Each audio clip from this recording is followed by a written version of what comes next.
Գլուխ 5. Տիրոջ միտքը։ Որովհետև ով գիտի Տիրոջ միտքը, որ բան սովորեցնի նրան, բայց մենք Քրիստոսի միտքն ունենք։ Առաջին Կորինթացիների 2:16։ 20-րդ դարի այս խառնաշփոթ աշխարհում շատ ուսուցիչներ և առաջնորդներ չեն կարողանում ապրել իրենց իսկ հայտնագործած տեսություններով ու փիլիսոփայություններով։ Մեր ժամանակներում տիրող ճգնաժամային իրավիճակների պատճառով առաջնորդը պետք է առաջնորդի նախ ինքն իրեն, ուղեկցողը ճանապարհը պետք է ցույց տա նախ ինքն իրեն, բժիշկը նախքան ուրիշներին բուժելը պետք է բուժի ինքն իրեն։ Մարդկության խնդիրներին վերաբերող հանրաճանաչ գրքերի հեղինակները չպետք է ունենան ամուսնալուծությամբ ավարտվող ընտանեկան խնդիրներ։ Հայտնի հոգեբույժները չպետք է տառապեն պատրանքներից կամ ունենան քայքայված նյարդեր։ Քննել Տիրոջ միտքը։ Քրիստոնյաները լիակատար իրավունք ունեն ուշադրությամբ քննելու Նազովրեցի Հիսուսի մտածելակերպը։ Նրանք պետք է համոզված լինեն, որ նա, ում հետևում են, ապրում է բարձր չափանիշներ ունեցող իր ուսմունքների համաձայն։ Նոր կտակարանը Քրիստոսի մտքի պատկերավոր նկարագրությունն է։ Նրա միջոցով մենք կարող ենք Տիրոջ հետ ճանապարհորդել կյանքի խորթուբորտ ուղիներով։ Մենք կարող ենք հետևել նրան, անցնելով աղքատ, հիվանդ և վախեցած մարդկանցով լի մութ կեղտոտ փողոցներով և տեսնել նրա վերաբերմունքը։ Միլիոնավոր մարդիկ Քրիստոսին հետևելու համար ձգտում են հասկանալ նրա վարդապետությունները։ Նրանք պետք է ուսումնասիրեն նաև Քրիստոսի մտածելակերպն ու դիրքորոշումը և ձգտեն նմանվել նրան։ Երբ գրեթե 2000 տարի առաջ Քրիստոսը քայլում էր երկրի վրա, նա և Աստված էր, և մարդ, և դեռ այդ ժամանակներից ոչ մի մարդ չի կարողացել չափել Տիրոջ մտքի խորությունը կամ բարձրությունը։ Այդպիսի վսեմ միտք երբևէ գոյություն չի ունեցել, բայց Սուրբ Հոգին օգնում է մեզ տեսնել և հետևել Հիսուսին։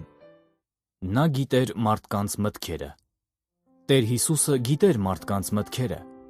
Նրան ոչ ոք չէր սովորեցնում, թե ինչպես պետք է վերլուծել մարդու բնավորությունը, ոչ էլ կարիք ուներ ճանաչել մարդուն նրան հասկանալու համար։ Տերը հոգով զանազանում էր մարդկանց մտքերը։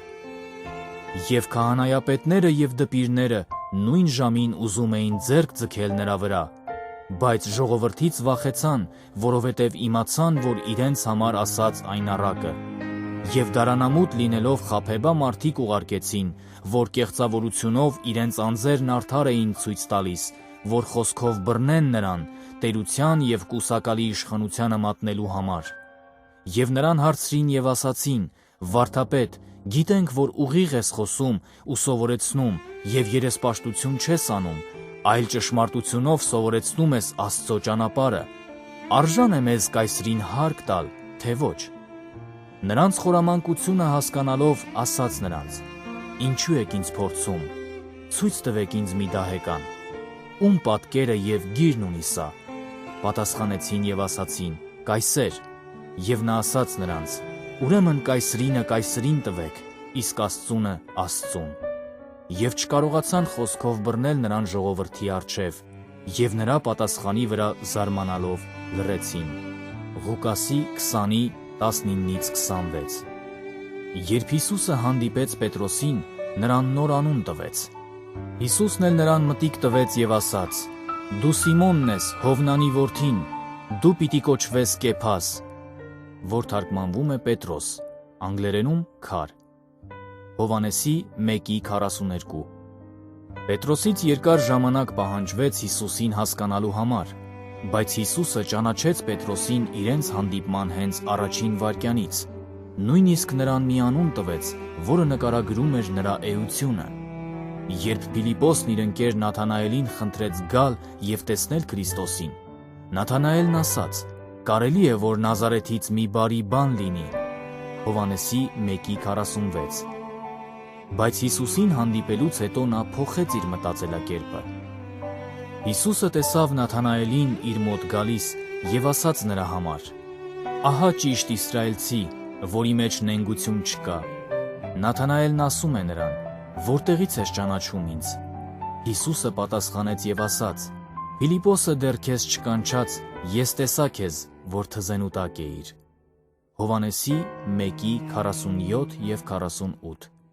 Նաթանայելը երբեք չէր հանդիպել այդպիսի մտքի տեր մարդու։ Այս փորձառությունը նրան ապացուցեց, որ Քրիստոսն է Մեսիան։ Այս մասին կարող ես կարդալ Հովհաննեսի 1:49։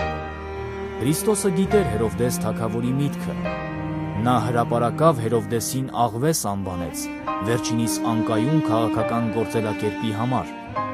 Այս մասին կարող ես կարդալ Ղուկասի 13:32-ում։ Նրա մտքում խաղաղություն կար։ Ոչ մի մարդ մտքի խաղաղության մասին չի իմացել այնպես, ինչպես որ Քրիստոսը գիտեր։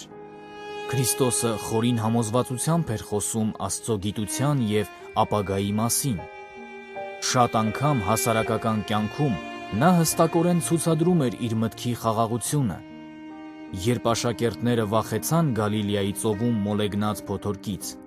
Տեր Հիսուսը հանգիստ և վստահ ասաց. «Լռիր, պապանձվիր»։ Մարկոսի 4:39։ Ի զարմանս ձկնորսների, կատաղի ալիքներն իսկույն հանդարտվեցին։ Քրիստոսը վախ չուներ բնությունից։ Նրա մտքում վտանգի վախ չկար։ Քրիստոսը չէր վախենում ոչ մարդկանցից, ոչ էլ դևերից։ Մարկոսի ավետարանի 5:1-13-ում մի պատմություն է նկարագրված գադարացի վայրի մարդու մասին, որը բռնված էր բարկության 2000 դևերով։ Ով հանդիպում էր այդ տանջող ոգիներին, սարսափից դողում էր։ Բայց երբ այս վայրի մարդը հանդիպեց Նազովրեցուն և լսեց, թե ինչպես նա հրամայեց. «Դուրս եկ, պիղծ ոգի այդ մարդու միջից», 8-րդ խոսք, նա անմիջապես զգաց, որ երկնային խաղաղություն իջավ իր սրտի և մտքի մեջ։ Դևերը ստիպված էին հնազանդվել Քրիստոսի զորավոր խոսքերին։ Քրիստոսը երբեք չէր վախենում վտանգավոր իրավիճակներից։ Գեթսեմանի պարտեզում աղոթելու ժամանակ Պիղատոսի զինված պահակախումբը եկավ նրան բռնելու։ Շփոթված զինվորներն իրենց սրերն ու նիզակները թափահարելով և աշակերտներին վախեցնելով փնտրում էին մեղադրյալին։ Ի պատասխան Հիսուսի այն հարցին, թե ում են նրանք փնտրում, շփոթված զինվորները պատասխանեցին. «Հիսուս Նազովրեցուն»։ Քրիստոսն ինքն օգնեց նրանց հանգիստ և մեղմ ձայնով ասելով. «Ես եմ»։ Այս մասին կարող ես կարդալ Հովհաննեսի 18:4 և 5-ում։ Քրիստոսի միտքը չէր ճանաչում տագնապ կամ վախ։ Նրա մտքում մահվան վախ չկար։ Մարդուն ճանաչում ես դժվար իրավիճակում։ Գտնվելով մահվան շեմին, Քրիստոսը վախի նշույլ անգամ ցույց չտվեց։ Նա ցույց տվեց միայն հաղթանակ։ Նրա խիզախ միտքն առավել հստակ երևում է Գողգոթայի բարձունքում, քան իր կյանքի որևէ իրավիճակում։ Երբ Քրիստոսի ձեռքերը մեխերով գամում էին կոպիտ խաչին, նրա միտքն արթուն էր։ Նա խոսքով հաստատեց պատմական այս 7 փաստերը։ Հաշտեցում. Հայր, ների՛ր նրանց, որովհետև չգիտեն, թե ինչ են անում։ Ղուկասի 23:34։ Ներում. դու այսօր ինձ հետ դրախտում կլինես։ Ղուկասի 23:43։ Մատակարարում. ով կին, ահա քո որդին, ահա քո մայրը։ Հովհաննեսի 19:26 և 27։ Քավություն. իմ Աստված, ինչու թողեցիր ինձ։ Մարկոսի 15:34։ Հատուցում. ծարավ եմ։ Հովհաննեսի 19:28։ Բարձրացում. կատարված է։ Հովհաննեսի 19:30։ Հոգու ավանդում. Հայր, հոգիս քո ձեռքն եմ ավանդում։ Ղուկասի 23:46։ Սրանք ոչ թե վախի, այլ ներման, փրկության, սիրո, չարչարանքի և հաղթանակի խոսքեր են։ Պողոս առաքյալն ասաց. մենք Քրիստոսի միտքն ունենք։ Առաջին Կորինթացիների 2:16։ Թող այսօր սա լինի յուրաքանչյուրիս աղոթքը։